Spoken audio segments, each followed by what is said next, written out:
ሰላም አድማጭ ተመልካቾቻችን፣ ይህ ኢትዮ አርሰናል ፋን ቲቪ ዩቲዩብ ቻናላችን ነው። ዘወትር ከሀብታሙ አስማማው ጋር በመሆን የተለያዩ ስፖርታዊ ጉዳዮችን የምናቀርብላችሁ የዩቲዩብ ቻናላችን ነው። ዛሬ እንግዲህ አምስተኛ ሳምንቱን ያስተናገደው የእንግሊዝ ፕሪሚየር ሊግ እንደሚታወቀው ትላንትናና ዛሬ በርከት ያሉ ጨዋታዎች ተደርገዋል። በዚህ ጨዋታ እንግዲህ ዛሬ አርሴናል ከአስቶን ቪላ ጋር ባደረገው ጨዋታ በኤሚሬትስ ስቴዲየም አርሰናል 2-1 በሆነ ውጤት አሸንፏል። እንግዲህ በዚህ ጨዋታ እንደተመለከትነው ከረፍት በፊት በመጀመሪያው 45 ደቂቃ ከፍተኛ የሆነ የኳስ ፍሰት የታየበት እንዲሁም ደግሞ ጨዋታን ለመቆጣጠር ያደረጉት ነገር እጅግ በጣም የሚገርም ሆኖ አይቼዋለሁ። በተለይ ደግሞ የአርሰናል ይሄ በተለይ 2000 መግቢያዎች እና 2001 2002 እና 2003 ላይ የነበረውን የድሮውን የአርሰናል ሜንታሊቲ የተላበሰ ጨዋታ ይቸበታለሁ። በተለይ ደግሞ በክንፍና ክንፍ የሚሻገሩ የነ ማርቲኔሊ የነ ቡካዮ ሳካ ጥምረት እጅጉን በጣም የሚገርም ነው። እንዲሁም ደግሞ የገብርኤል ጄሱስ ጉዳይ በጣም ምናልባትም ወሳኝ የሚባል ፊርማ እንደ አርሰናል እንዳስፈረመው የሚያሳይ ነገር ነው። ዛሬም ጎል አግብቷል። እንግዲህ በዚህ ጨዋታ በተለይ በአምስተኛው ሳምንት የእንግሊዝ ፕሪሚየር ሊግ ጨዋታ ላይ እንዳየነው ቶትንሃም ነጥብ ለመጣል ችሏል። አሁንም የሃላንድ ጉዳይ ማንቸስተር ሲቲው ሃትሪክ መስራቱን ቀጥሎበታል። 6-0 በሆነ ውጤት አሸንፏል። ሌላው እንግዲህ ሊቨርፑል እንግዲህ በአለቀ ደቂቃ በሚባል ሁኔታ አሁንም ሊቨርፑል ይሄ ነው የሚባል እንትን እያየሁበት አይደለም። እርግጥ ነው የተጫዋች ጉዳት እንዳለበት አውቃለሁ። ቢሆንም ግን ደግሞ ሊቨርፑል 2-1 በሆነ በተለይ ደግሞ ባለቀ ደቂቃ በተለይ 97ኛው 96ኛው ደቂቃ አካባቢ ነው ጎሉ ገባና which is like ለሊቨርፑል እንደ ውጤቱ ጥሩ ነው። ግን ቢሆንም ቡድኑ ይቀረዋል። ኮርስ የተጫዋች ጉዳት እንዳለበት አውቃለሁ። ያ ሁሉ ተደማምሮ ግን ለሊቨርፑል መልካም የሚባል ውጤት ነው። ስቲቨን ጀራርድ እንግዲህ ምናልባትም አደገኛ ሁኔታ ላይ እንዳለ ያመላክታል። የዛሬው ከአርሰናል ጋር ያደረገው ጨዋታ በተለይ አርሴናሎች ፍጹም የበላይነት በሆነ በቦል ፖዚሽን፣ ቦል አኪሬሲ፣ ፓሲንግ እያንዳንዱ የሙከራ በሚባሉትን ደረጃ ላይ ጥሩ የሚባል ነገር እያሳየ ነው እና ምናልባትም የስቲቨን ጀራርድ ጉዳይ ምናልባትም አሁን አንዳንድ ዘገባዎች የወጡ እንዳሉት እንግዲህ ባለ ሀብቶች የቡድኑ ባለ ሀብት እንግዲህ አሰልጣኝ ሻፕ እያደረጉ አሰልጣኝ ለእንትን ለመቅጠር ወደዚህ ወደዛ እያሉ እንደሆነ እየተሰማ ነው። እንግዲህ ስቲቨን ጀራርድ እንግዲህ እንደሚታወቀው ምናልባትም ኳሊቲ ኦፍ ፕሌየር እንኳን ከተባለ ከአርሰናል የማይተናነስ ተጫዋች ያለው ቡድን ነው ይሄ እንግዲህ አስቶን ቪላ። ነገር ግን ይህን ወደ ቡድን መቀየር አልቻለም።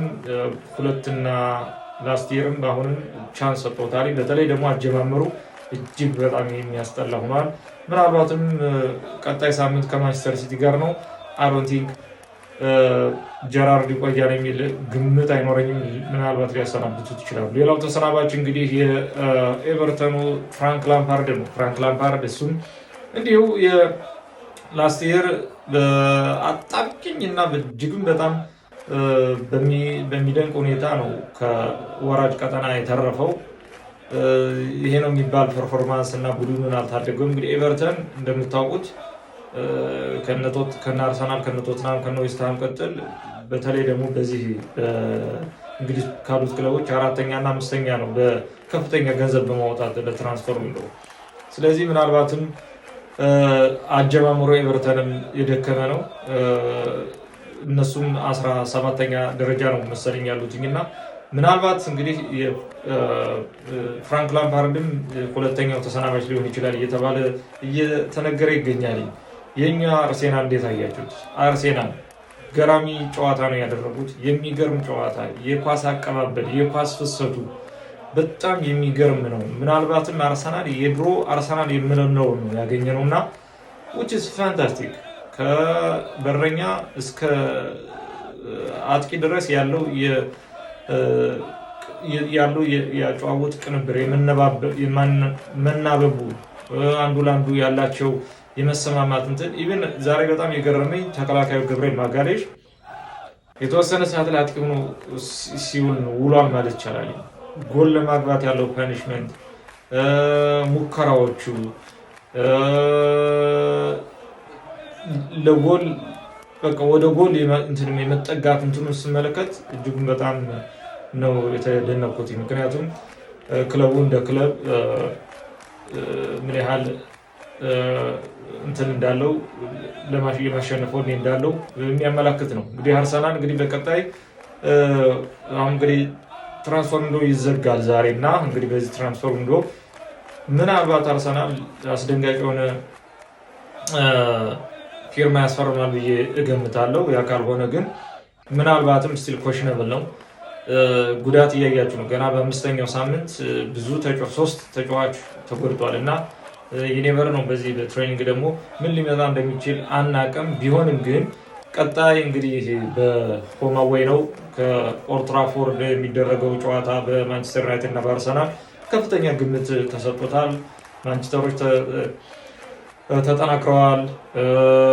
ጠንከር ያሉ ተጫዋቾች መጥተውበታል። አሁን ላይ ደግሞ በጥሩ መንፈስ ላይ ነው የሚገኙት። ምንም ያለፈው አጀማመራቸው ቢያስጠላም አሁን ላይ ያለው መንፈሳቸው ጥሩ መንፈስ ነው ያላቸው እና ሆፕሊ እንግዲህ አርሰናል እነ ቶማስ ፓርቴ እነ ዚቸንኮ እና እነ ሙሐመድ ኤለኒ ወደ ጨዋታ ይመለሳሉ ተብሎ ይገመታል።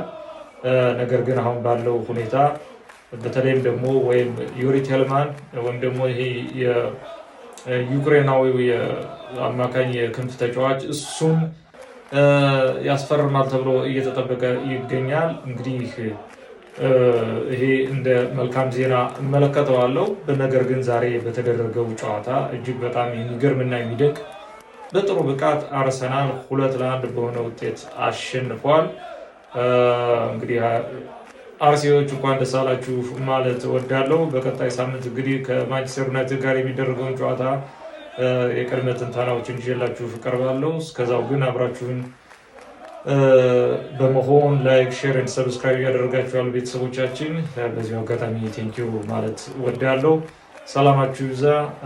እስከ ሳምንት ሁላችሁም ሰላም ይብዛ እያልኩኝ ቪቫ አርሰናል።